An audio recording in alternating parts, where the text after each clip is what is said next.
Olá, boa noite, sejam todos muito bem-vindos. Hoje, 9 de outubro de 2025, estamos recebendo o professor Dr. Ubirajara Rodrigues Filho, que é graduado em Química pela UFPR, mestre e doutor em Química Inorgânica pela Unicamp, com pós-doutorado em Física de Superfícies e Análise de Superfícies de Compósitos Poliméricos na University of Namur. É pesquisador convidado na Royal Veterinary and Agricultural University, na Dinamarca, e na École Polytechnique, na França. Desde 1998, é professor do IQSC USP, em São Carlos. Professor, muito obrigado por aceitar nosso convite, estar aqui hoje fazendo essa palestra, com muito carinho e honra que nos recebendo. Professor, o palco digital é todo seu. Muito obrigado André pelo convite, obrigado Neilton pelo convite, é um prazer poder ter essa conversa com vocês. Então, por favor, estejam à vontade de fazer a pergunta no momento que acharem mais oportuno, não precisa esperar o final da apresentação. Então, hoje a gente vai falar sobre materiais híbridos, a gente vai falar um pouquinho sobre o diferenciamento entre híbridos e compósitos, né? Dar alguns exemplos para fixar essa diferença e mostrar um pouquinho do que a gente faz aqui no grupo em colaboração com alguns grupos de universidades no Nordeste e aqui no Sudeste. Né? Bom, então a nossa apresentação vai falar um pouquinho sobre a introdução aos compostos e materiais híbridos, classificação dos materiais híbridos, interação entre componentes, híbridos de classe 1, híbridos de classe 2, finalmente os híbridos que nós estamos trabalhando mais recentemente. Ao longo da apresentação, a gente vai citar também alguns exemplos de materiais que eu trabalhei ao longo da minha formação ou que a gente trabalhou aqui no Instituto de Química de São Carlos, da Universidade de São Paulo. Então, a gente tem, é importante falar sobre os compósitos, né, para a gente poder fazer a diferenciação em relação aos materiais híbridos. Né? Os compósitos tentam combinar as propriedades dos materiais, então a gente tem dois ou mais materiais fazendo parte, para fazer parte de compósitos. Né? A gente conhece os metais com a característica de alta resistência mecânica, boa ductibilidade, resistência à corrosão variável, né? Boa condutividade térmica e elétrica e a facilidade de processamento. Nos polímeros a gente salienta a tenacidade, né? Eles geralmente são isolantes, né? Facilmente processados. Em relação aos outros materiais, têm menor estabilidade térmica, na média. Né? Os materiais cerâmicos e vítreos a gente tem, que são materiais friáveis, com altos módulos elásticos, baixa capacidade de dissipar energia. Né? A resistência à corrosão é bem variável, né? Dependendo do agente de corrosão. A baixa condutividade térmica e eletrônica na média. Né? E alguns apresentam condutividade iônica. Né? Aí a gente tem um bom exemplo de um material friável, né? Uma cerâmica estilhaçada. Né? Legal, e os compósitos? Por que a gente se interessa por compósitos de uma maneira geral? Né? A gente quer combinar as qualidades, né? Se possível, superar as qualidades dos materiais que fazem parte, né? De tal forma que a gente possa atender as necessidades requeridas para a função que eles vão desempenhar. Tá? Legal. A gente tem os compostos clássicos, que são misturas físicas ou químicas entre o material majoritário, dito matriz, e o material minoritário, dito carga. Tá? Nos compostos tradicionais, os materiais são pré-formados, suas características são da ordem de centímetros até décimos de micrômetro. Né? Um exemplo de um compósito tradicional, né? Material, por exemplo, usando polipropileno reciclado com casca de arroz. Então, a casca de arroz, a gente tem a ilustração aqui. Vamos só mudar aqui a nossa opção de ponteiro, né? Então, a gente tem aqui um exemplo de casca de arroz, né? É um material lignocelulósico com um core de sílica, né? De nanosílica. Uma representação da estrutura do polipropileno, né? Com a cadeia carbônica.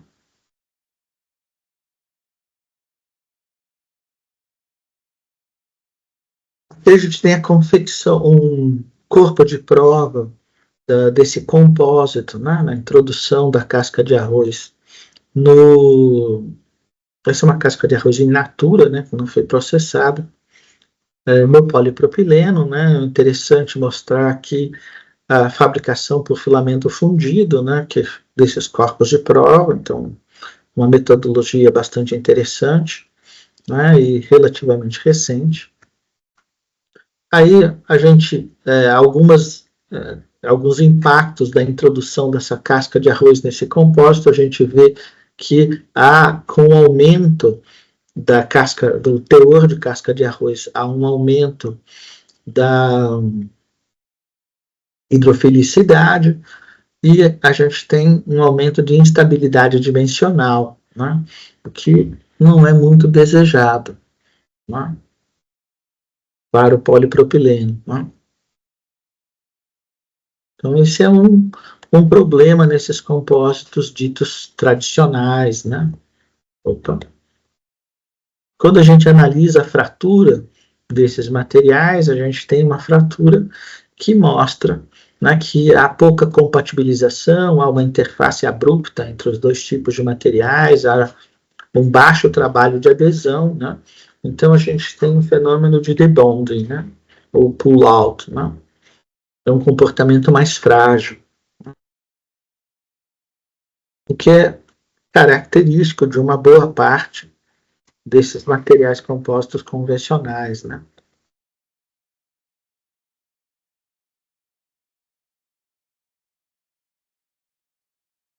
Então, isso se deve à incompatibilidade dos dois materiais, né? Enquanto o polipropileno é um material de baixa energia superficial, baixa polaridade, a casca de arroz já é um material que tem uma polaridade um pouco maior, então, como são materiais de polaridade muito diferente, né? Com grupos químicos diferentes, né? Esses materiais eles tendem a ser incompatíveis, né? O que explica a queda de propriedade mecânica, o maior ganho de água, de absorção de água, né? O inchamento observado. Legal, um outro exemplo de um material compósito tradicional bastante interessante, bastante utilizado para aplicações em engenharia elétrica, né? É o material utilizando folha de mica, né? A mica, que é um alumínio silicato, ela possui alta rigidez dielétrica, baixa perda e resistência à corona e traque, né? Então, ela entra como carga mineral na confecção de resinas. Agora sim, as resinas epóxi, né? Feitas a partir desse bis-epóxi, que é o DGEBA, né? É o diglicidil éter bisfenol A. Então, a polimerização desse monômero epóxi na presença da mica ou da folha de mica produz esse tipo de isolamento que a gente vê aqui em vermelho, né? Que é utilizado em estatores, né? Que é essa parte aqui, né? Do motor elétrico, que é essa parte externa, a parte fixa, né? Do motor elétrico, né? Então, nesse caso, a gente está combinando, né, as propriedades da resina com as propriedades dielétricas da mica, né? Isso é um material bastante usado. E aqui a gente tem um processo de fabricação, né? Hoje em dia existem dois processos de fabricação utilizados, o VPI, que é a impregnação a vácuo, né? E o RR, que é a tecnologia rica em resina, né? A diferença é justamente a cura sob pressão né, e a utilização do vácuo no VPI, ao passo que a gente tem a cura térmica, apenas a cura térmica, a pressão é opcional no método RR. Legal. Já entrando nos materiais híbridos, né, os materiais híbridos inorgânico e orgânico, então essa é uma característica. Algumas pessoas chamam de orgânico e inorgânico, outros inorgânico e orgânico, enfim, né, como queiram. Então, a gente tem uma mistura íntima, molecular, ao nível nanoscópico, que leva a uma interface, né, uma interface menos abrupta. Né? Então, a gente vai classificar esses materiais híbridos entre classe 1, onde a gente tem interações fracas, classe 2, e interações mais fortes, como as ligações químicas, que a gente vai ver mais para dentro. Né? A diferença para os nanocompostos é justamente a presença dessas características interfaciais e dessa mistura íntima entre os materiais. Né? Nanocompostos podem ser híbridos, mas não são necessariamente híbridos. Tudo bem? Estou indo um pouco depressa demais. Vocês querem que eu vá um pouquinho mais lentamente? Ou tá Tranquilo, tudo professor. certo? Tranquilo. Tá legal. Pode continuar. Obrigado. Então, aqui é um outro exemplo, olha só. Uma membrana feita com acetato de celulose, né, combinando com óxido de zircônio. O processo de formação do óxido de zircônio utiliza, então, um precursor. Né? Aqui a gente tem uma microscopia eletrônica de varredura mostrando a estrutura da membrana, uma membrana assimétrica. Né? A camada filtrante está aqui em cima, bem fininha, e essa é a camada que dá o suporte mecânico. Né? E ela está impregnada com óxido de zircônio, como mostra esse mapeamento. Aqui a gente tem um mapeamento da emissão de raio-x do zircônio, todos os pontinhos brancos indicam a presença do zircônio. A gente vê que ele está homogeneamente distribuído, né? Na forma de óxido de zircônio. Tá? Agora sim. Quando a gente faz uma microscopia eletrônica de transmissão, a gente vê que a gente está nanopartículas dispersas ao redor dos poros. Né? Então,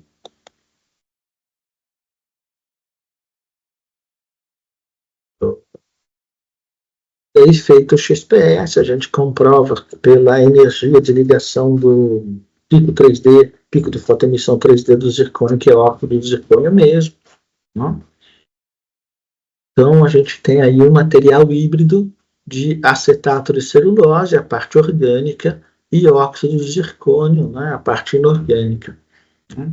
Eles estão intimamente misturados, como mostram as imagens de microscopia eletrônica de varredura e microscopia eletrônica de transmissão. Tá? Legal. O O aqui na transmissão está marcando a presença do óxido de zircônio, e o E é a resina epóxi utilizada para fazer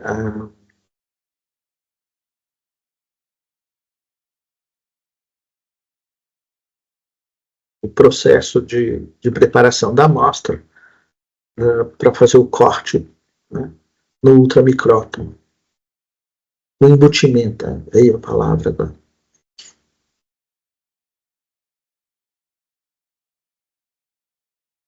Ele é um híbrido classificado como classe 1, porque a gente tem uma fase inorgânica nanodispersa, formada in situ a partir do propóxito de zircônio, né? Esse composto aqui, né, que é o precursor molecular. E aí, o XPS aponta para uma ligação de hidrogênio entre o acetato de celulose e o óxido de zircônio, para um pequeno deslocamento da energia de ligação. Legal. Ops. Então, nos materiais híbridos, a gente pode ter matrizes cristalinas e não cristalinas, a matriz pode ser orgânica ou inorgânica, então eu posso ter, é daí que muda um pouco o nome, né? Híbrido orgânico e inorgânico, a pessoa está enfatizando que a matriz é orgânica, né? E a carga é inorgânica. Se ele diz que é um híbrido inorgânico-orgânico, a matriz é inorgânica, a carga é orgânica. Né? O que se dispersa é um composto, material orgânico. Né? A gente pode ter partículas, fibras, macromoléculas, moléculas. Não? A interação entre os componentes orgânico e inorgânico pode ser fraca ou forte, daí vem o classe 1 e classe 2. Né? A gente vai falar mais sobre as forças intermoleculares. O componente orgânico pode ser um termorrígido, um termoplástico, condutor, isolante, semicondutor. Né?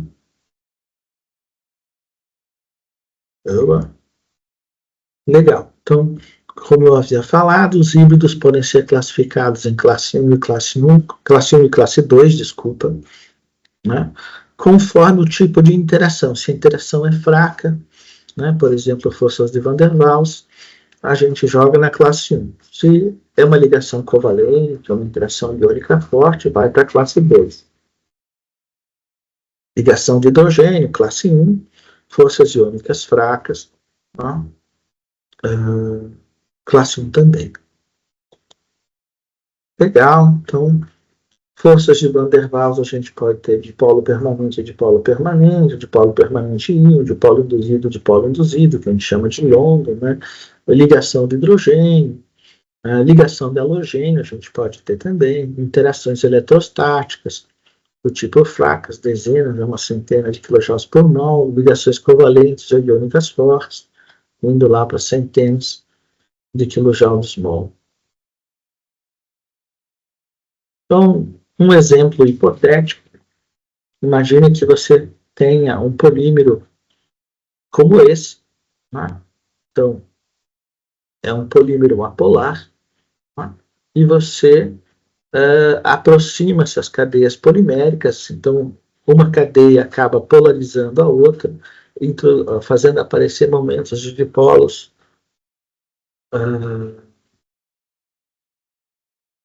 induzidos. Né? São essas setinhas aqui, o momento de dipolo induzido, né? A gente distorce a nuvem eletrônica, né? E a interação eletrostática entre esses dipolos mantém, então, essas cadeias unidas, né? E a gente tem aqui o termo de energia, né? Então, a energia da interação é proporcional à distância entre as cadeias, inversamente proporcional, e proporcional ao produto da polarizabilidade de cada uma dessas cadeias, né? Legal. E se a gente coloca agora, já que a gente quer fazer um material híbrido, vamos colocar um material diferente do polipropileno que está aí. Vamos lá, só para lembrar, então, a polarizabilidade de uma molécula é proporcional à dimensão dela elevada ao quadrado. Né?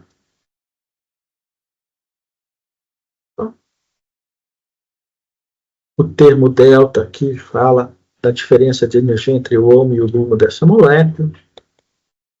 Tá? Agora vamos colocar algo entre as cadeias. Esse algo, por exemplo,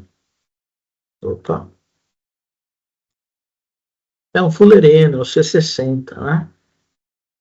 Então a gente quer fazer um material do tipo híbrido classe 1. Por que classe 1? Porque como a interação entre o fulereno e as cadeias poliméricas se dá via forças de Van der Waals, né? Especificamente via forças de London, aí, que são forças fracas. Né? Então, o que a gente tem é uma polarização do polipropileno pelo C60 e vice-versa, né? Entre as duas cadeias. Né? Então, é isso que vai manter o C60 ali, vai permitir uma certa compatibilização entre esses dois materiais, né? O fulereno e o polipropileno. Legal. Opa. Então, o que vai permitir essa compatibilização, essa introdução do C60 entre as cadeias é justamente a mesma energia que a gente escreveu anteriormente. Então, vai ser o produto das polarizabilidades, tá? Mais esse termo que leva em conta o delta ohmo lumo, tá?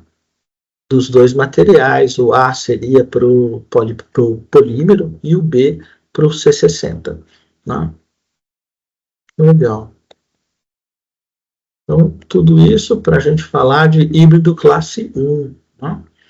A gente também pode ter formação de híbridos por ligação de hidrogênio. Né? Então, a gente tem aqui as características, né? A energia típica da ligação de hidrogênio, né? A dependência de ter um átomo eletronegativo ligado ao hidrogênio, para que a gente possa ter a interação do tipo ligação de hidrogênio, né? A característica da ligação de hidrogênio de ser, em parte, descrita por uma interação eletrostática, em parte por uma interação tipo ligação química, daí o nome, né? Ligação de hidrogênio.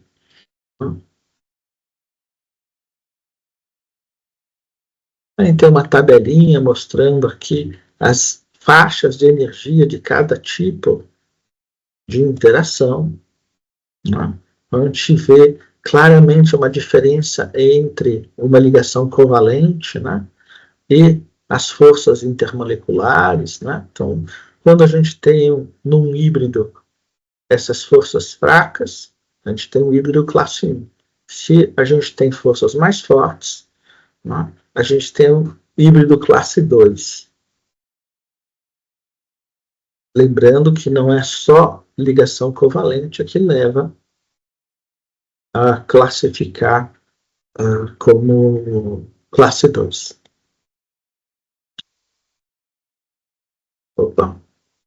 Então, classe 1, né? O processamento é mais simples, a gente tem uma maior reversibilidade, né?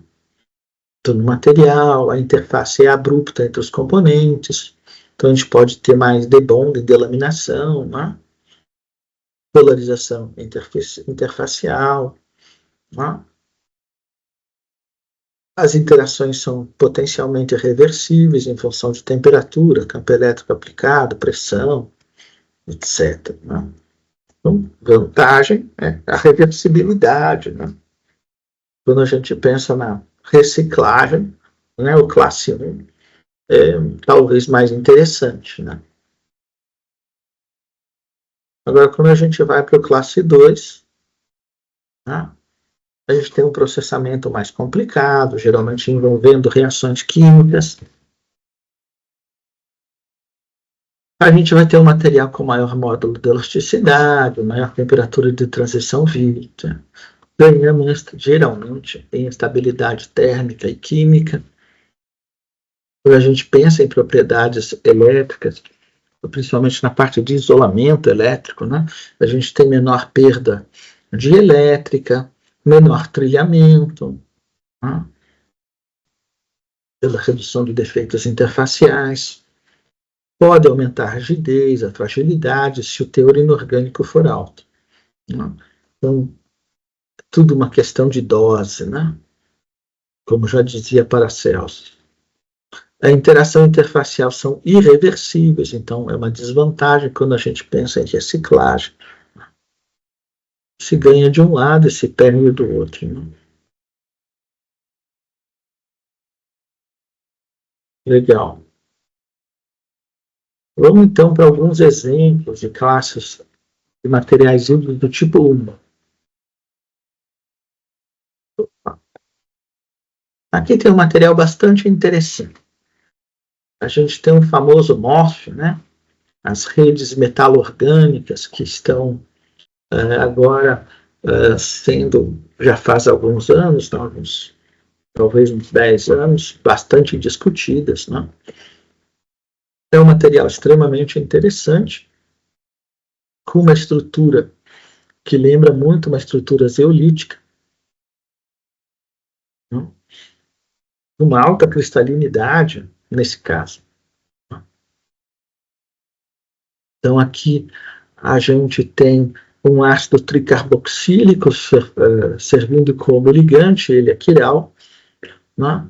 E a gente vai ter nos nós o lantano. Então, rosinha aqui são os nós da rede do tipo MOF. E a gente tem aqui os extensores, né, de rede, os elementos de ligação. Então, se a gente olha para a distribuição de poros desse material, a gente vê uma distribuição extremamente estreita, né? Na região ali entre 3 e 4 nanômetros, se concentrando nessa região de 3 e 4 nanômetros. Né? A gente tem uma morfologia bem definida, esferoide, né? Então, são esferas muito bonitinhas, com uma distribuição monomodal de forma. Não. E os poros são bem organizadinhos, né? Os poros hexagonais são bem organizadinhos. E nesses poros, que o autor desse trabalho vai ocluir o C60. O C60 interage com a parede do MOF. Há uma interação do tipo de dispersão entre os CHs e os anéis π, né, e uma interação π antiligande ao CH aqui. Então, há uma interação intermolecular que quebra a simetria desse material e faz com que ele seja quiral. Um C60, que é um composto aquiral, se torna quiral dentro dessa estrutura. De acordo aqui com a espectroscopia de dicroísmo circular. Se a gente tivesse uma resposta racêmica, a gente teria um sinal assim, né? E o que se obtém é ou essa parte em azul ou essa parte em vermelho. Então, ou a gente obtém o destrógeno, ou a gente obtém o levógeno. Então, é bem interessante porque a formação do material híbrido leva à introdução da quiralidade num material que não era quiral inicialmente. Então, pode-se pensar em aplicações interessantes.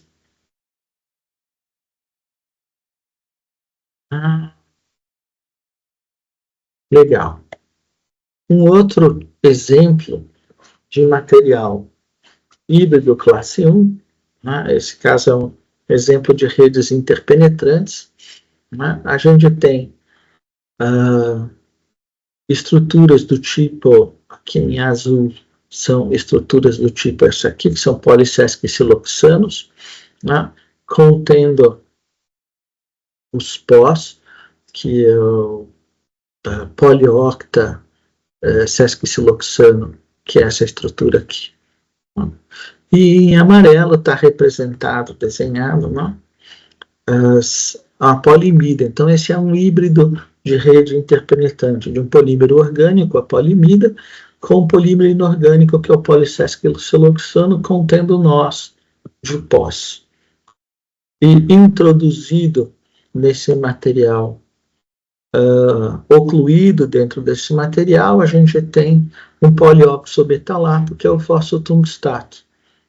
Pela presença desse composto, esse fosfotungstato, agora sim, onde consegue demonstrar a presença do fosfotungstato por espectroscopia de ressonância magnética nuclear de fósforo, do isótopo 31 do fósforo, né, em estado sólido.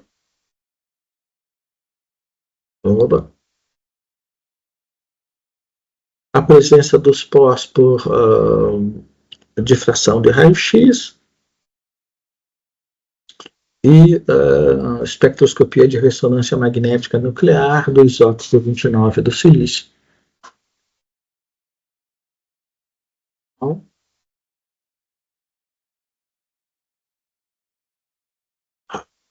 Agora vamos para os híbridos de classe 2. Tudo bem, a velocidade está legal, desacelero, acelero. Está tranquilo, professor. Tá tranquilo aqui também. Tranquilo. Tá bom. Obrigado pelo feedback. Legal. Vamos pegar um exemplo. Então, vamos estilizar, que é um exemplo hipotético. A gente tem uma estrutura de um polióxido de etileno com um polissesquiciloxano lateral. Então, a gente tem a formação de uma ligação covalente entre o polissesquiciloxano, essa parte contendo silício, e o polióxido de etileno. Não? Então, se a gente pudesse fazendo um desenho esquemático, né? A parte laranja, aqui a linha laranja, representando o polióxido de etileno, e a parte, a linha preta, representando o polissesquiciloxano. Opa! A gente tem a formação desses nós, que é justamente o que está representado aqui. Aqui está o silício do polissesquiciloxano, e aqui está o polióxido de etileno, né? Opa. A formação do polissesquiciloxano se dá por meio desse silano contendo o epóxido, o anel oxidano. Né? A presença da água hidrolisa os grupamentos alcóxido-silano, formando silanóis. Os silanóis reagem por policondensação, formando diferentes tipos de polissesquiciloxano, que a gente chama de, hormozil. Então, essa parte, essa linha preta se forma através desse tipo, esse conjunto de reações aqui. Né? Envolve um processo que a gente chama, em ciência dos materiais, de processo Solgel.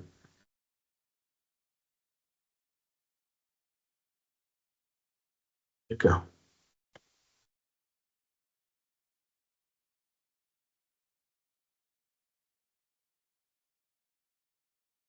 Esse material ele é fotocrômico, né? O interesse estava em produzir um material flexível que fosse fotocrômico. Então, quando ele é irradiado com ultravioleta, ele deixa de ser transparente e fica azul. Exposto ao oxigênio, ele espontaneamente retorna ao seu estado inicial. Então, a gente pode fazer ciclos, né, de escurecimento e branqueamento, escurecimento e branqueamento. Aqui foram 11 ciclos, 10 ciclos. Né? E a gente tem a resposta em função do tempo aqui. Então, é uma cinética relativamente lenta, em função da alta densidade desses materiais. Que é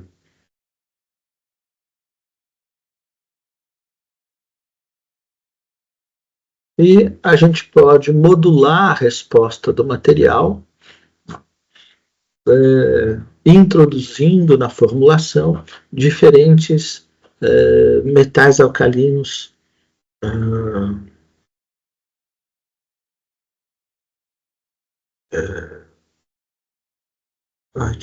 fugiu a palavra agora. Do grupo 2 da tabela periódica, né, metais alcalinos terrosos, desculpa, fugiu a palavra, alcalinos terrosos. Legal, e a gente observa que, olha, o bário é aquele que dá a melhor resposta.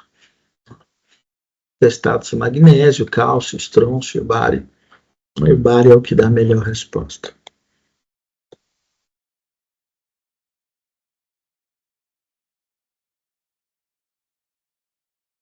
Esses materiais fotocrômicos são interessantes, né, dependendo do tempo de resposta deles, para lentes, né? Dispositivos ópticos e mesmo lentes de óculos. Né? Legal.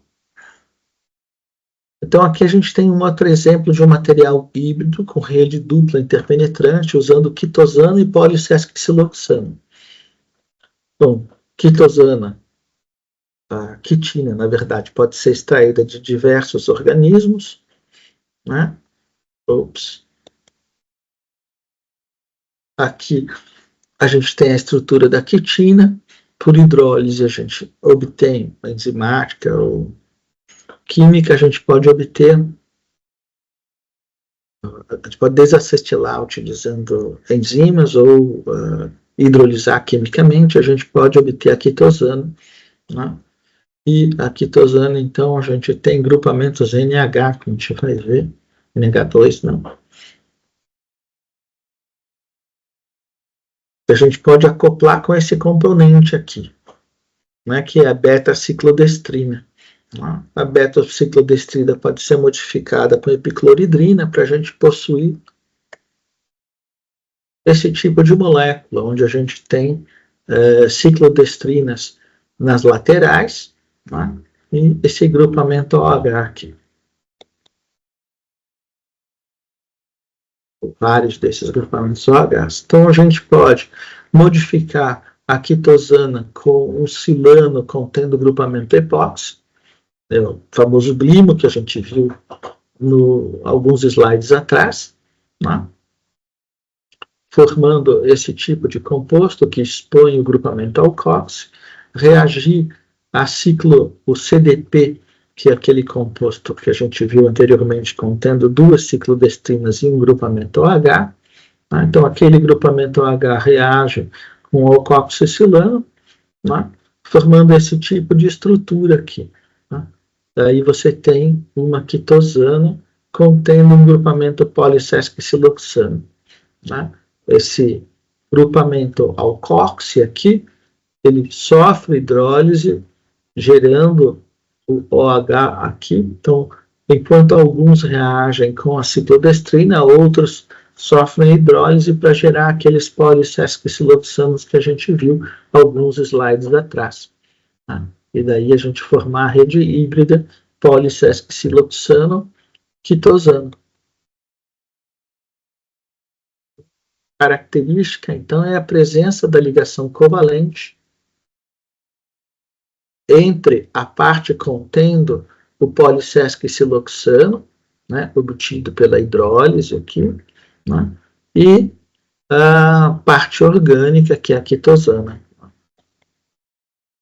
Legal, isso leva à produção de membranas, né, com morfologia porosa contínua, né, contendo esses macrovazios, né, macrovoides. Então, é um material bastante interessante, né? Aqui o que a gente já falou, que o clima reage com os grupamentos amino da quitosana, né? A presença dessa parte inorgânica, né? Porque ela reticula esse polissesquiciloxano que se reticula, né? Favorece a criação de poros, controlando a evaporação no processo de formação da membrana, né? A gente consegue controlar a distribuição de poros desse material, né? E assim ajustar a permeabilidade, né? A difusão de moléculas, a absorção. Né? Então, esse material é um material bem interessante para a gente produzir membranas que são seletivas, né? Seletivas porque o grupamento ciclodestrina, vamos voltar aqui, opa.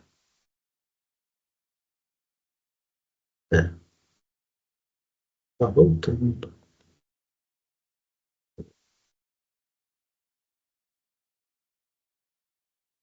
Tá.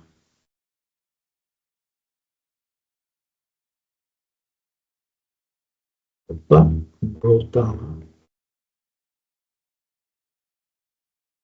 Legal. Então, a ciclodestrina vai atuar como sítio de adsorção seletivo, né? Em função do tamanho e da polaridade dos grupamentos internos aqui, dos OHs internos.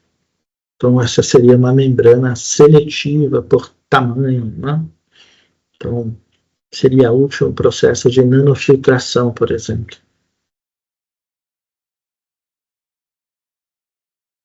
passar. Legal. Então, esse é um exemplo de um material onde a gente tem ligação covalente entre o polissesquiciloxano, parte inorgânica, e a quitosana, parte orgânica. Então, é classificado como um híbrido classe 2.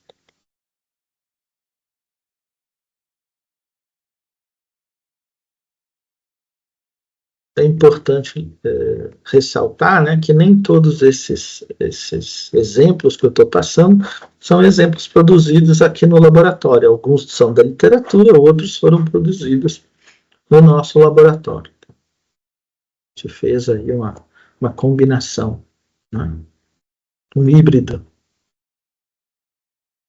Fazer um jogo de palavras, né? Então aqui a gente tem de um artigo de revisão do professor Sanches, né, da École de France, o Collège de France, desculpa,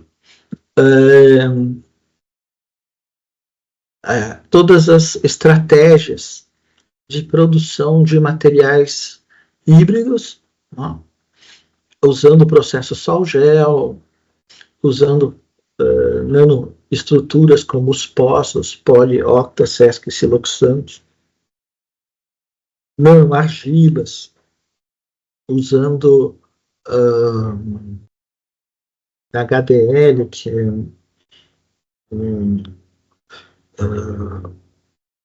hidróxidos lamelares, hidróxidos duplos lamelares, desculpa,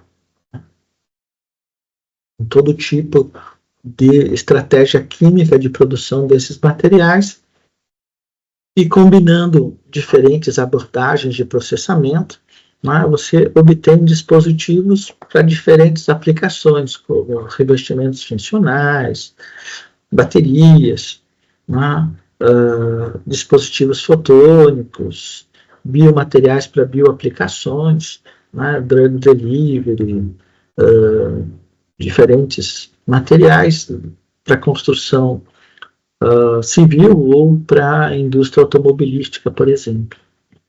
Então, você pode direcionar, né, o teu foco de acordo com as ferramentas que você utiliza aqui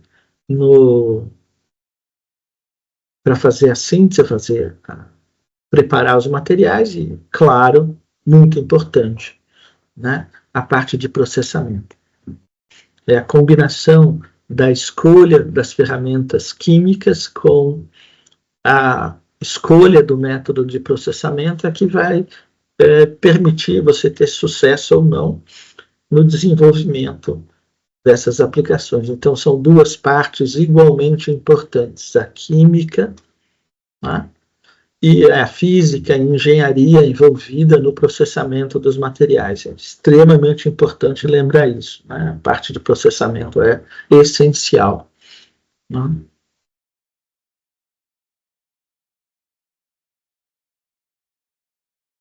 Legal. Alguns exemplos de produtos híbridos também tirados desse artigo de revisão. Então, são algo que já está no mercado, né? Então, aqui a gente tem um exemplo de lente oftálmica, né, com uma camada anti-reflexão, uma camada anti-risco, uma camada mais dura, que permite uma resistência a trincamento, né, e o material transparente. Então, para fazer todas essas camadas, né, e ter um material com as propriedades mecânicas e ópticas aprimoradas, né, foi utilizado pela empresa Essilor, uma empresa francesa que tem uma usina de produção aqui no Brasil, né? Se eu não me engano, a Essilor é a que tem a lente fotocrônica. Meu Deus, agora me fugiu o brand do mercado, a marca Transitions, né? Você vai lá no óptico, na ótica, e pede uma lente Transition, né? Se eu não me engano, é fabricado por essa empresa francesa Essilor. Né? E eles são uma das empresas que utilizam na fabricação de alguns dos componentes que eles comercializam materiais híbridos. Aqui é um outro exemplo, eles são espelhos são refletores de prata, revestidos com prata, onde foi feita uma deposição de materiais híbridos para permitir uma durabilidade maior, tanto aos intempéries quanto a processos envolvendo a fabricação a utilização desses refletores em lasers. Outro exemplo, esse é o caso da Boeing, que utiliza o Boegel, né? É uma camada anticorrosiva que substitui o famoso cromato, né? Então, é um híbrido, material híbrido, né? Usando, se eu não me engano, a tecnologia Sol-Gel. Materiais resistentes a risco, é o caso do Ceramic Clear, que é utilizado em alguns veículos, né, para um revestimento anti-risco, né? Melhorar a resistência a risco. Aqui é o último trabalho que a gente vem desenvolvendo aqui no nosso laboratório. É uma colaboração principalmente entre a Universidade de São Paulo e a Universidade Federal de Campina Grande e Federal da Paraíba, né, com a professora Renate Velen, né, do Laboratório de Avaliação de Desenvolvimento de Biomateriais do Nordeste, em Campina Grande, parte em Campina Grande, parte em João Pessoa, apoiado pela Fundação de Pesquisa do Estado da Paraíba, a FAPESP, e pela FAPESP, em igual participação. Projeto envolvendo os estados de São Paulo e da Paraíba. É um projeto que deve terminar agora no final de dezembro. Também recebe o apoio do CNPq e do Instituto Nacional de Ciência e Tecnologia Nanovida, coordenado pelo professor Aldo Zarbin, da Universidade Federal do Paraná. Legal. Então, o que a gente faz? A gente já está fazendo materiais híbridos de polihidroxiuretanas, então um tipo específico de poliuretana produzida por uma metodologia diferente do método tradicional de produção de poliuretana, e polissesquiciloxano. Você vê que essa polissesquiciloxano, esse nome complicado, está sempre envolvido, né? Ele dá algumas características interessantes.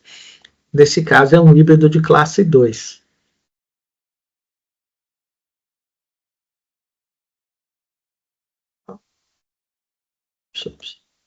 Legal.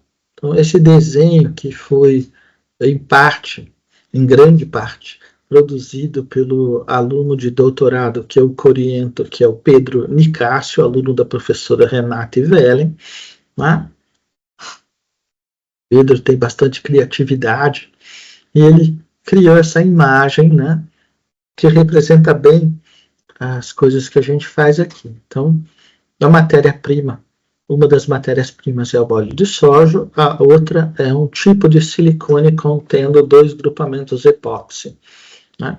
No caso do óleo de soja, é feita uma oxidação para produzir o epóxido de óleo de soja e é feita a reação de cicloadição, que é uma reação bastante conhecida entre o nosso grupo aqui, do Grupo de Química de Materiais Híbridos Inorgânicos do Instituto de Química de São Carlos da USP. A gente desenvolve há uns 17, 18 anos, né, esse tipo de reação. A gente começou com os silicones e agora, com a colaboração, a ajuda do pessoal da Paraíba, a professora Renate Velen e o Pedro, a gente está entrando aí no mundo do óleo de soja, né? E aprendendo bastante com eles, também com parceiros do Paraguai, professor André Rios, da Faculdade Politécnica de Assunção, é um grande colaborador nosso aqui. Paraguai, que é um grande produtor de óleo de soja, né? Legal, então a gente produz esse tipo de grupo que é o ciclocarbonato, a partir desses dois materiais. Como são policiclocarbonatos, a gente pode produzir, pela reação com aminas, polihidroxiuretanas, né? E um componente, um silano, para a gente fazer os polissesquiciloxanos, é esse aminosilano, que é o aminopropiltretoxicilano. E em alguns materiais, né, o Pedro Saddam Hussein, Pedro, que é orientado por mim e orientado pela professora Renate, e o Saddam Hussein, que é doutorando aqui nosso da Química aqui de São Carlos, da USP de São Carlos. Legal. Vamos lá. Por que trabalhar com óleo de soja? Bom, acho que a maioria das pessoas sabe disso, mas vamos chamar o Brasil, o primeiro, segundo, depende do ano, né? Maior produtor de óleo de soja do mundo. O nosso grande competidor é os Estados Unidos, né?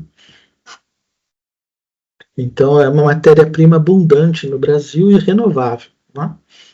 Por que trabalhar com siliconas? Porque o Brasil também é um grande produtor de silício metalúrgico, que é a matéria-prima para a produção de siliconas, e além disso, a gente tem 3 grandes empresas internacionais aqui no Brasil operando nessa área de silicones.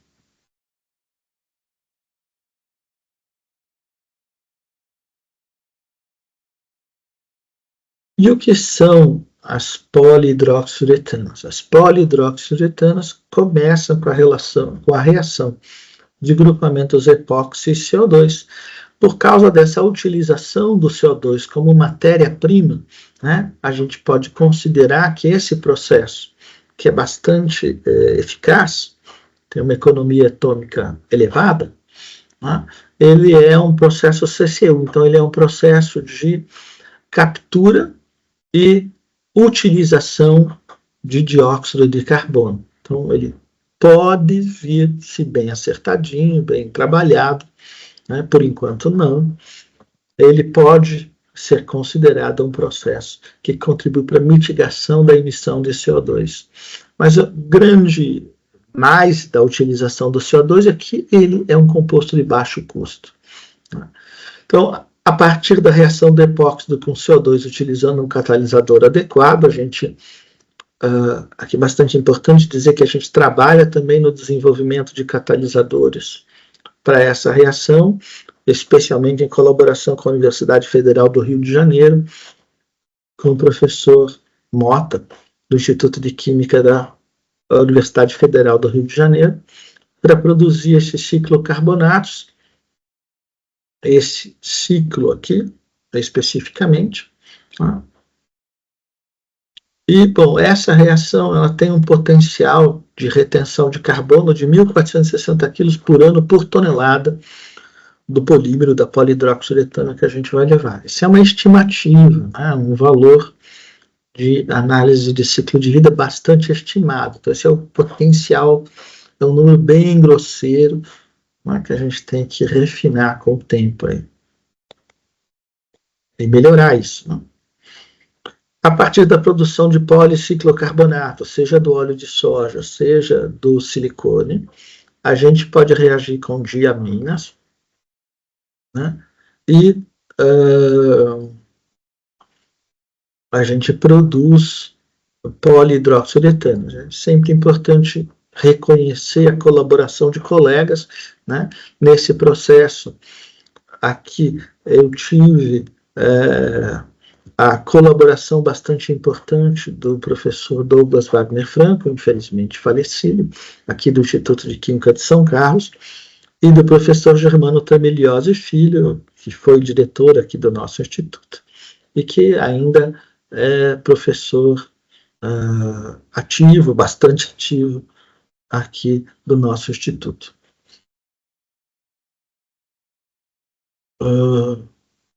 Também a gente teve a colaboração, no caso das siliconas, do Instituto Fraunhofer, na Alemanha, através do Dr. Klaus Rischke.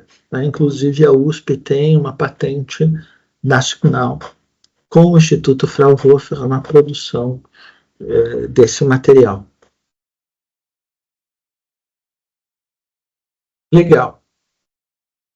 Com silicona, né? Com óleo de soja, a colaboração é com a Universidade Federal de Campina Grande, principalmente com a Federal de Campina Grande e com a Federal da Paraíba, com a professora Renate Wellen, nossa parceira aqui.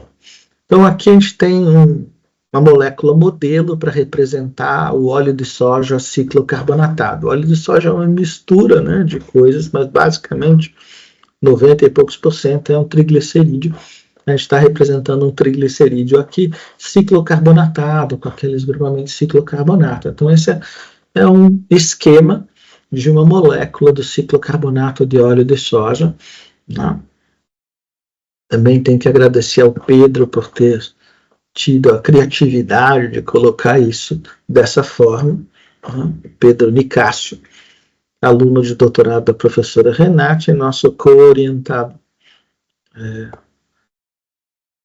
A gente utiliza diaminas para poder formar o polímero ou triaminas, né? E para formar o híbrido, a gente utiliza o aminopropiltrietoxicilano, que é esse silano aqui. Então, ele atua como formador de híbrido, ele atua como terminador de cadeia do polímero. E o CCP-DMS, né, que é o material que foi desenvolvido junto com o Instituto Fraunhofer, lá de Bremen, né, há alguns anos já, pela professora doutora Kellen, da universidade. Hoje, a professora Kellen é professora do quadro da Universidade Técnica Federal do Paraná, UTFPR. Sou da época que a UTFPR chamava Cefet, lá em Curitiba, onde eu me graduei. Legal. Então, a professora Kellen é do campus de Toledo, da UTFPR. Continua atuando nessa área e colabora conosco. Opa. Então, a gente fez algumas formulações entre o ciclocarbonato, a gente não, o Pedro e o Sadam, né?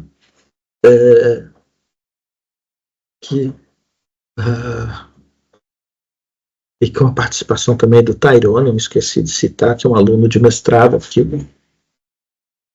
Fizeram algumas formulações. Opa, estou me atrapalhando aqui, onde a gente pôde testar a utilização da diamina contra a utilização da triamina, a presença da introdução do APTS, né, o efeito do silano, da formação do polissesquiciloxano, né, e a comparação do ciclocarbonato de óleo de soja contra o ciclocarbonato de silicona. Né? Então, uma estrutura como essa, mais ramificada, mais rígida, contra uma estrutura mais flexível, assim a gente esperava. Né? O polidimetilsiloxano, que é a silicona. Legal. A gente fez a caracterização do material. Então, o Pedro fez o infravermelho, mostrou a formação da ligação uretânica, né? É um tipo de poliuretana, tem que ter a ligação uretânica representada aqui, mas bem pequenininho, mas acho que dá para ver. Aí o Tyrone fez Sadam fez a difração de raio-x, a gente fez um processo de ajuste de curva, né? E a gente observa aqui em verde uma contribuição da parte não cristalina, e a gente vê picos de difração bastante largos, né? Muito provavelmente caracterizando um componente paracristalino dessa polihidroxiuretana. Então, esse é um material semicristalino, tá? E tem uma contribuição não cristalina, uma amorfa, como queiram, significativa. E a gente notou que para as várias formulações, usando a diamina, usando a triamina, colocando o silano para formar policesquiciloxanão, não, a variação é muito pequena. A gente tem uma variação aqui em baixo ângulo, que infelizmente não deu para pegar, né, ainda. E a gente está investindo um tempo nisso. E aí a gente tem uma pequena variação em altos ângulos, aqui em torno de 40, mas é coisa pequenininha, né? Para falar bem, é verdade. É uma variação pequena, né? Uma variação de intensidade entre esses três componentes aqui, de uma formulação para outra, mas muito pequena. A gente chegou a fazer o ajuste de curva para todas as formulações e é realmente pouca coisa. Então a gente pode dizer que, na média, os materiais são muito parecidos no que diz respeito à cristalinidade, eles são semicristalinos. Não? O que seria esperado para uma poliuretano? A professora Renate, lá com o Pedro, fez um estudo de análise térmica sobre nitrogênio, né? Para os vários materiais, eles são bem parecidos, né? E o Pedro fez aqui em São Carlos um estudo bem padrão, né, de teor de gel, utilizando extração com etanol, né, e a gente notou apenas, vamos dizer assim, uma diferença mais significativa quando a gente tem o ciclocarbonato na formulação, o ciclocarbonato de óleo de soja com a diamina e o silano. Quer dizer, aí tem uma queda de teor de gel. Né? Para os outros, a gente nota algo muito parecido. Né? Não é tão diferente assim. Mas a tendência é que a presença da triamina, né? O Pedro já tinha cantado essa bola, sempre leva a um teor de gel mais forte, uma característica que o Pedro chamou bem a atenção. Legal. Junto, numa colaboração com o professor Eduardo Azevedo e os colaboradores dele, o mestre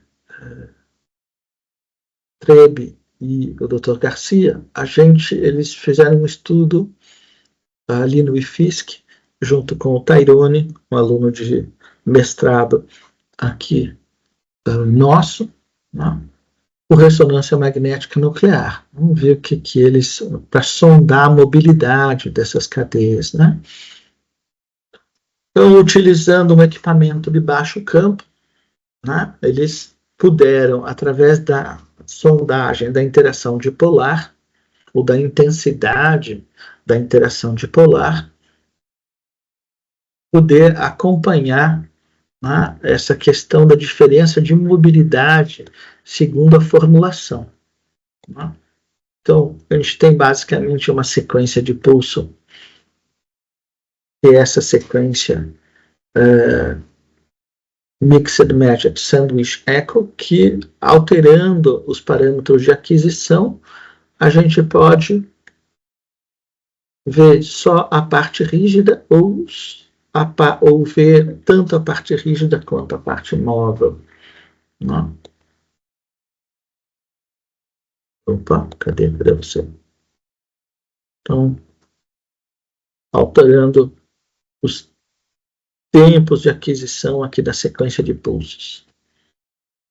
Opa. E a gente vai monitorar essa intensidade, né, que é a intensidade da parte total, da parte rígida pela parte total, em função, ou melhor dizendo, da parte móvel, em função da parte total, em função da temperatura. Então, no início, a gente vai ter uma sequência, uma intensidade que está sondando só os segmentos rígidos. Com o aumento da temperatura, a gente vai ter a contribuição da parte móvel aumentando, a intensidade do sinal sobe, né? Então, aqui é a intensidade da parte móvel, né, sobre a intensidade da parte rígida. É interessante perceber que essa parte rígida pode ser função de maior cristalinidade, como pode ser função da formação de redes. Então, aqui a gente tem, né, o efeito da formação do polissesquiciloxano, quando a gente tem a diamina.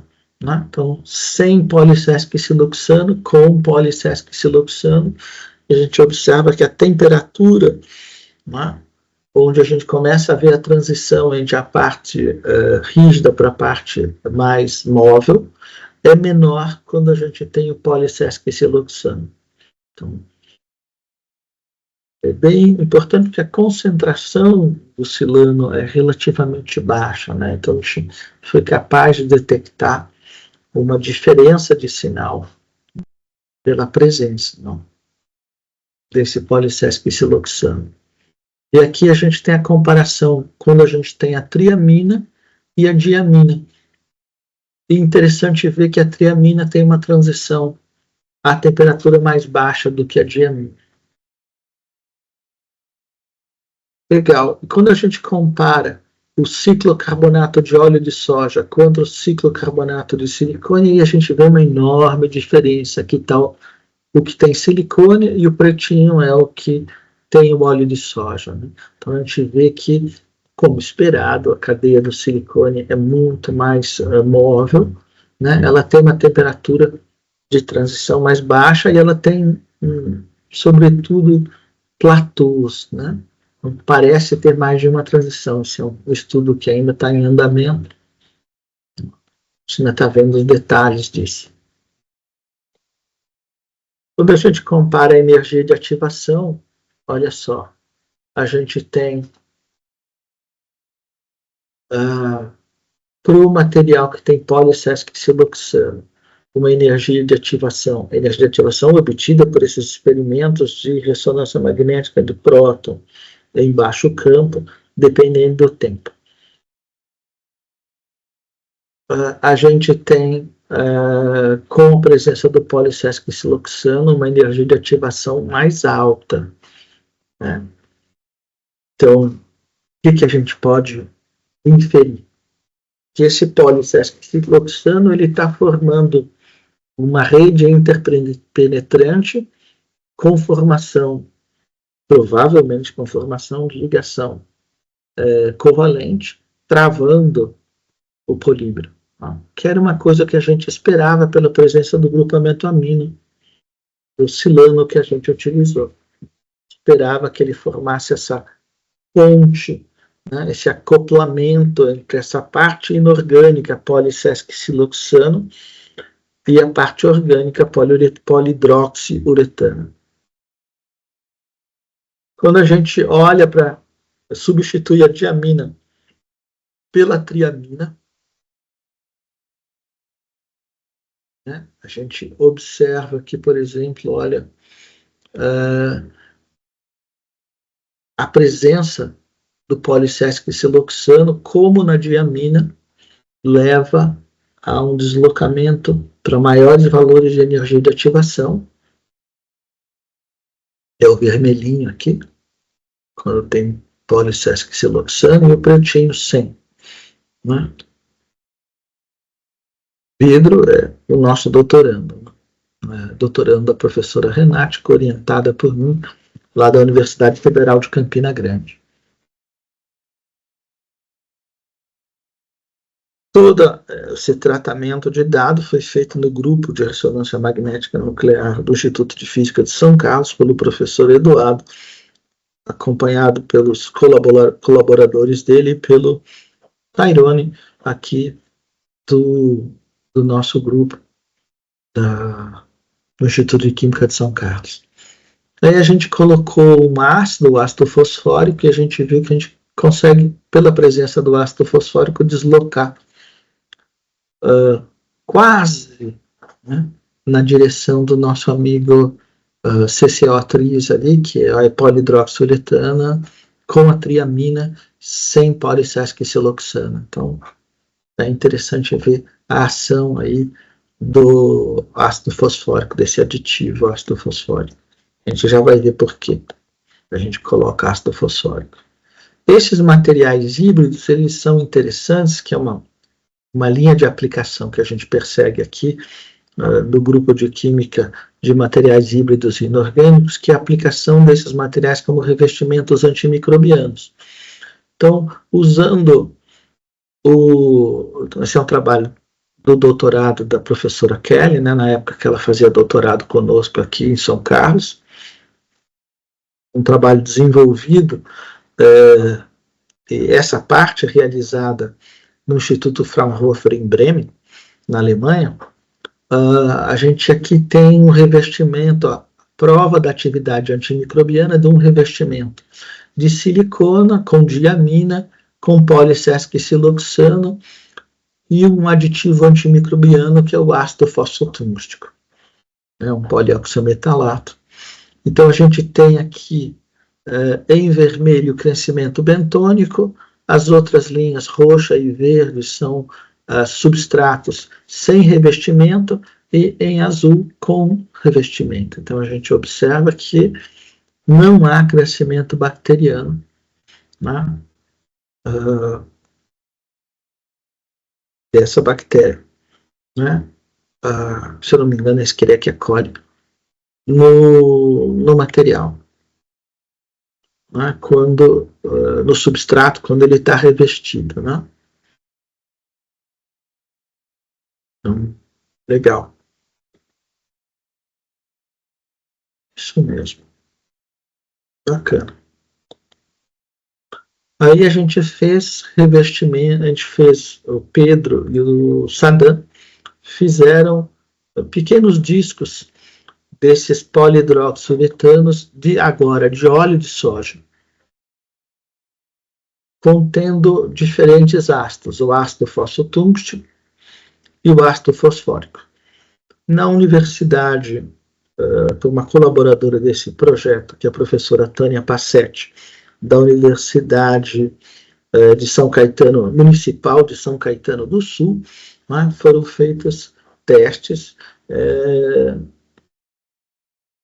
também em colaboração com o Márcio Santos, que à época era da Universidade Anhanguera,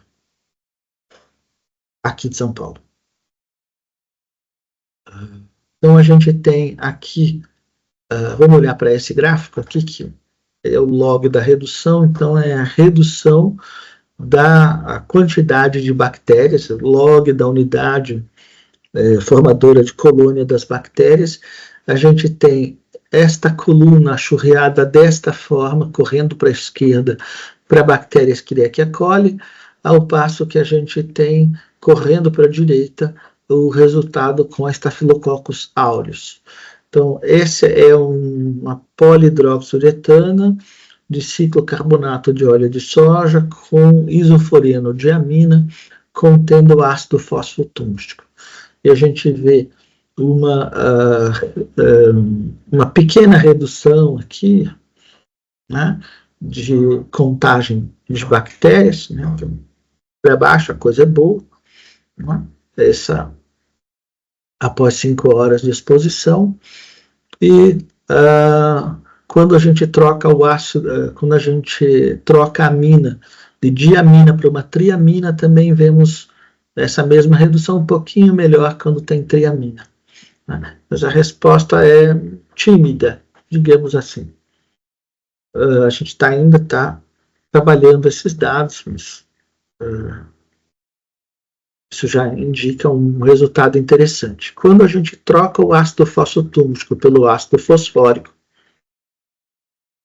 aí a coisa realmente fica interessante. A gente observa, né? Então, as amostras de cima foram produzidas pelo Pedro Nicásio e as amostras de baixo foram produzidas pelo Saddam Hussein.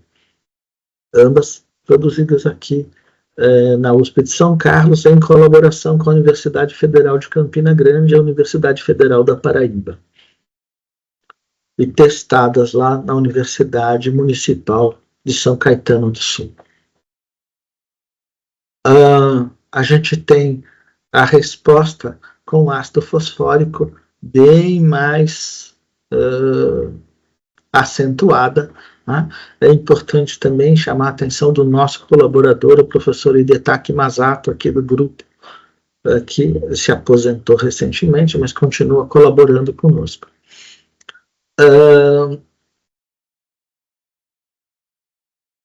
Então, a gente tem aqui uma resposta bem mais acentuada com a utilização do ácido fosfórico frente às duas bactérias. Então, aqui a gente pode dizer assim, opa, a coisa está ficando séria, né? Mas a gente observa uma redução da atividade quando a gente tem a triamina e ácido fosfórico, que não acontecia com o ácido fosfotúngico. É interessante, né? A gente não tem uma explicação fechada para isso, né? Novamente agradecer ao Márcio L. Santos, ao Hidetaki Masato e principalmente a professora Tânia Passetti por esses dados de atividade antimicrobiana. E agradecer aos 2 alunos que produziram as amostras, os 2 doutorandos, o Pedro Nicásio e o Saddam Hussein.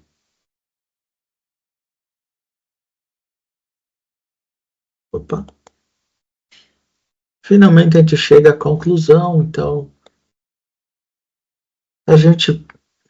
a mensagem nessa conclusão que eu queria passar, né, que os materiais híbridos possibilitam a combinação de diversos materiais e compostos, permitindo sua aplicação em diferentes setores industriais, né?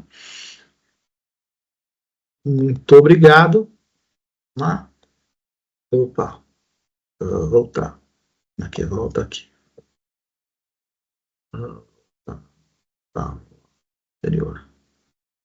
Legal. E novamente agradecer a essa parte que foi desenvolvida, todo o trabalho que a gente desenvolveu aqui no grupo de Química de Materiais Híbridos, ao Instituto de Química de São Carlos, da USP, aqui na cidade de São Carlos, a FAPESC do estado da Paraíba, que teve a coragem de investir junto com a FAPESP, né? Ao Instituto Fraunhofer, que foi um parceiro na parte de desenvolvimento de silicones, à Universidade Municipal de São Caetano do Sul, à Universidade Anhanguera, uma parte dos dados também de atividade antimicrobiana do sistema com silicona foi desenvolvida na Universidade Federal de São Carlos, com o professor Irama Lavazzi. Eu não mostrei aqui os dados, mas ele foi um colaborador extremamente importante, né?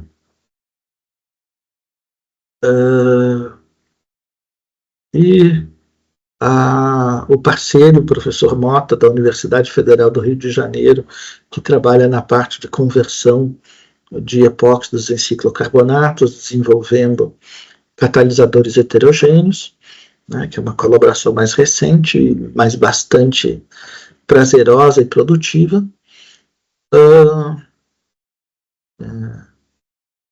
Para não esquecer ninguém, a Renata, da Universidade Federal do Rio de Janeiro, pós-doc do professor Mota, né, que coordena essa parte de preparação de catalisadores heterogêneos, alguns tipos de catalisadores heterogêneos.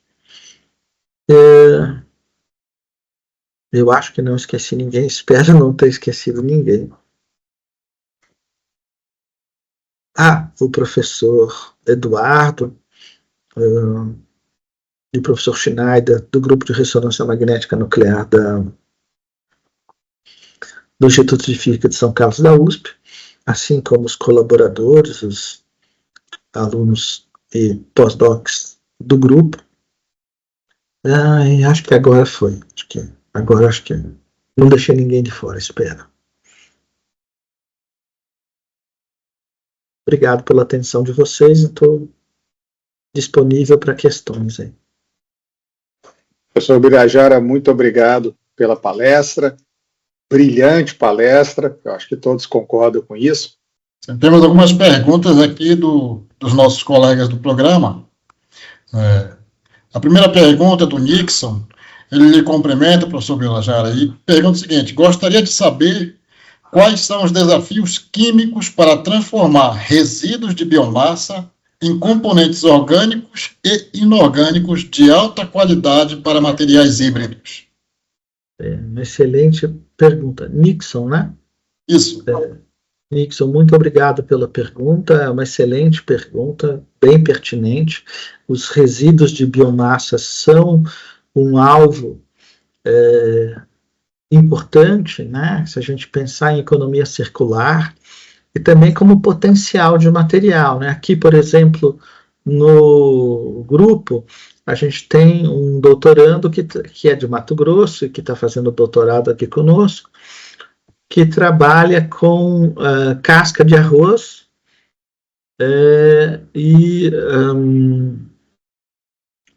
agora me fugiu, palha de cana-de-açúcar, né? Então, existem várias pessoas, felizmente, no território nacional que trabalham com resíduo de biomassa, é uma linha de pesquisa bastante interessante.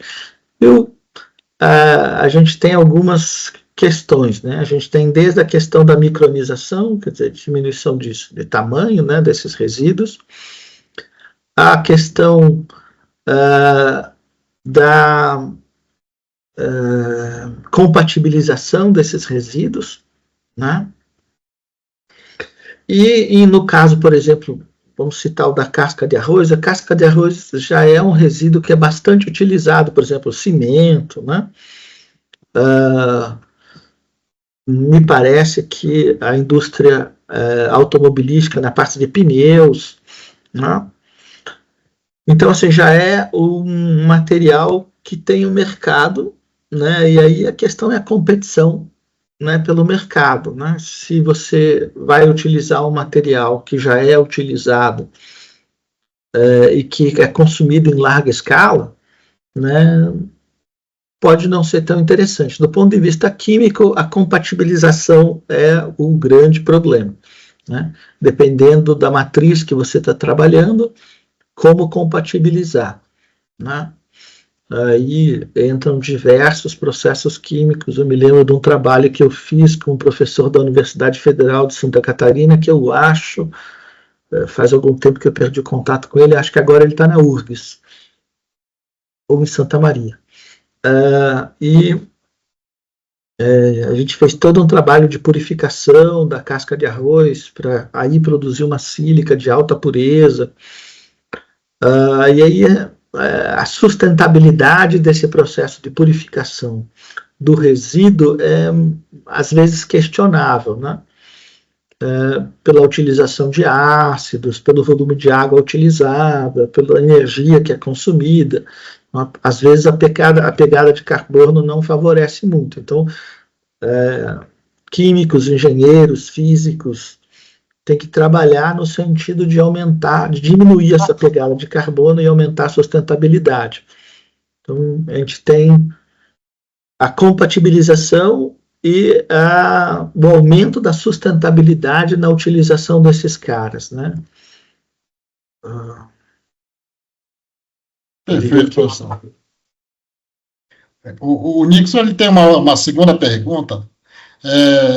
Ele diz o seguinte: ele gostaria de saber se existem rotas químicas atuais para desenvolvimento de polímeros termoestáveis que sejam recicláveis, né? Então já alinha aí com essa situação para compor materiais híbridos de alta performance. Essa questão, de novo, é uma excelente pergunta, né? Essa questão da reciclagem, ela é complicada, né? A reciclagem de materiais que são materiais bi, tri, quadricomponentes é complicado, né? O que a gente pode pensar, assim, uma vez que você possa, por exemplo, se você utilizou fibra de casca de coco, né, e colocou num polímero, e aí você quer reciclar esse material, separar os dois componentes é meio complicado quando você tem um material híbrido. Quando você tem um compósito tradicional, talvez seja possível. Não conheço uma metodologia, mas talvez. né? Agora, o que você pode fazer é reutilizar, né? Mecanicamente processar o material híbrido e introduzir ele como carga em outro material. Aí eu acho uma saída mais sustentável, tanto do ponto de vista econômico, quanto do ponto de vista de pegada de carbono, né? Aí é mais uma questão de, vamos dizer assim, engenharia mecânica do que química. Né? Perfeito, professor. O Pablo, nosso aluno, nosso colega de mestrado aqui, ele lhe cumprimenta e pergunta o seguinte: o que torna os materiais híbridos orgânicos e inorgânicos tão promissores para aplicação no nosso dia a dia? Aí ele dá alguns exemplos aqui das aplicações, por exemplo, como curativos na tela de TV e proteção contra corrosão. Legal. É a flexibilidade. O fato de você... Bom, primeiro, muito obrigado, Paulo, pela questão. De novo, é uma questão bastante pertinente, muito boa. Né? O que torna eles atraentes é o mesmo que torna os compostos tradicionais, flexibilidade. O que você ganha sendo híbrido? Porque você compatibiliza melhor os materiais, dispersa melhor os materiais, trabalha nessa interface, você geralmente ganha resistência mecânica. Né? Então, se você pensa num revestimento, ele pode ser um revestimento que seja mais resistente a risco, por exemplo. Né? A questão ótica, né? Você trabalhar com materiais híbridos, misturando diferentes cerâmicas com diferentes metais, você pode trabalhar melhor o índice de refração, né? E aí pensar em aplicações óticas. Né? Então, flexibilidade, eu diria que é o charme dos materiais híbridos.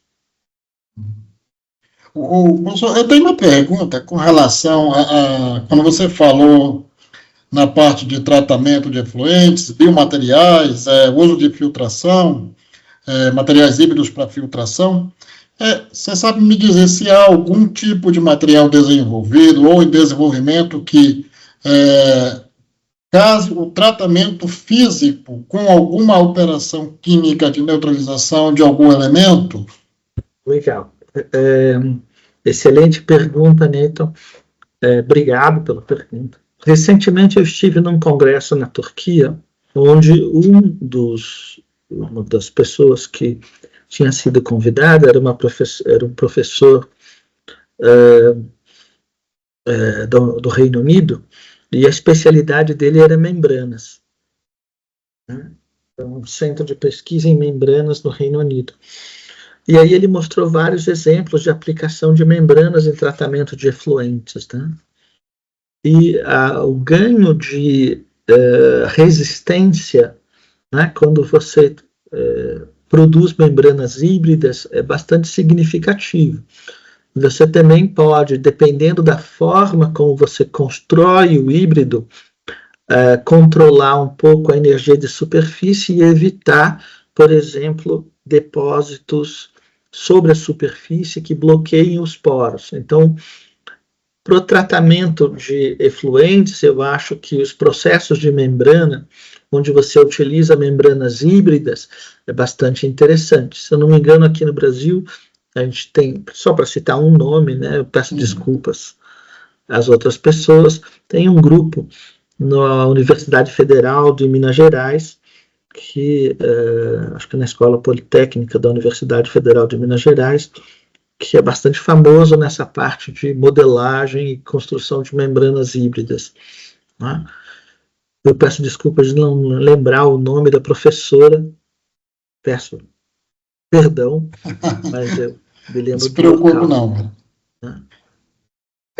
A gente pede esses nomes mesmo, é normal, viu? Tô ficando velho. Ó, vou pegar daqui agora, Newton, essa, tá? Ó, professor, o nosso aluno aqui, Michael, ele parabeniza pela palestra e ele faz a seguinte citação aqui: considerando as aplicações industriais atuais, como na lubrificação de equipamentos, o desenvolvimento de um lubrificante híbrido poderia trazer vantagem de desempenho, mas também desafios de reciclagem. Você acredita que o ganho em estabilidade justificaria a dificuldade no descarte? Para aplicações específicas, acho que sim. Né? Essa parte de sólidos lubrificantes é bem interessante, né? Então, se a gente pensar em materiais híbridos que trabalhem bem essa questão do coeficiente de atrito e que sejam flexíveis, de fácil processamento e aplicação, então acho interessante, né? Especialmente via tecnologia de plasma, né? Essa é uma outra área que nesse congresso na Turquia tinha um especialista e ele apresentou alguns resultados com plasma que foram bem interessantes. E tecnologia de plasma, a gente tem muitos grupos aqui no Brasil que são muito fortes, né? Federal de Santa Catarina, o próprio CTA da Aeronáutica, né? Em São José dos Campos, Unicamp, a USP, aqui no interior e na capital, a Unesp, né? Tem vários grupos. Plasma, o Brasil é bem forte. Né? Olha, o Birajara se apresentou tantas aplicações interessantes, tá? Que acho que se a gente fosse pedir mais informações, a gente ficaria aqui a noite inteira. Mas eu fiquei muito curioso quando você apresentou sobre as lentes de contato, né, as lentes óticas. E há muito tempo atrás eu ouvi uma coisa, e assim, isso ficou comigo por muitos anos, eu não sei se é verdade ou não, isso ainda persiste, que era quando a pessoa estava usando lentes, se ela passasse perto de algum soldador e olhasse aquela solda, que as lentes poderiam fixar na retina da pessoa. E quando me deram a informação de porquê, falaram que era exatamente pelo fato dela ser um material híbrido. Você sabe me dizer se isso procede mesmo, ou se é mais uma lenda urbana? Não tenho conhecimento, assim, realmente não tenho. Nunca ouvi esse tipo de afirmação. Então, não tenho como te responder essa questão, não. Perfeito. Vou continuar procurando saber se isso é lenda urbana ou não. Mas assim, eu achei muito, muito interessante as aplicações que você trouxe. Tá? E, assim, realmente, o mundo de materiais nos fascina e nos surpreende a cada palestrante que vem, né, Nilton? É impressionante a diversidade de aplicações dos materiais, de linhas de pesquisa e de desenvolvimentos que estão sendo. Professor, novamente, parabenizar mesmo ao senhor pela palestra, pelos trabalhos, pelas colaborações e cooperações, e lhe convidar para vir conhecer Catalão também, presencialmente, quem sabe a gente não consegue desenvolver alguma coisa no futuro juntos. Será um prazer, convite aceito. Eu gosto muito do estado de Goiás, né? Tenho razões familiares para ir a Goiás, né? Catalão, infelizmente, eu não conheço Goiânia. E passei por Anápolis, só passei. Né? Então, assim, tenho muita vontade de retornar, sim, a Goiás, será um prazer. Mas eu que agradeço pelo convite, a oportunidade de falar do assunto, é um assunto que eu tenho no coração, é um assunto que me traz bastante prazer, né, e que a gente tem trabalhado já faz alguns anos. Né? Então, sempre é um prazer poder conversar com os colegas e poder trocar algumas ideias, aprender com vocês e evoluir, né? Evoluir, que a gente chega lá um dia. Perfeito, professor.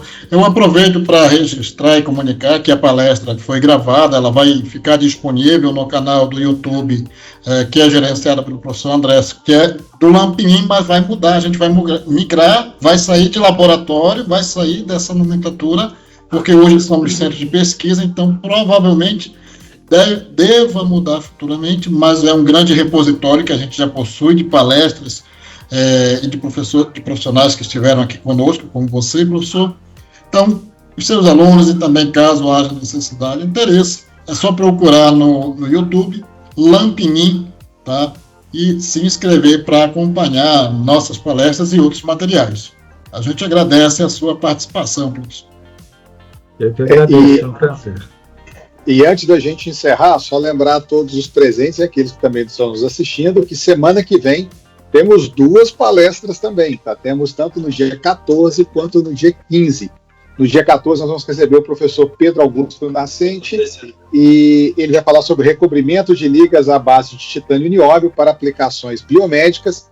E no dia 15 é o professor Antônio José Félix Carvalho falando de materiais avançados da bancada até o mercado. Então, fique conosco.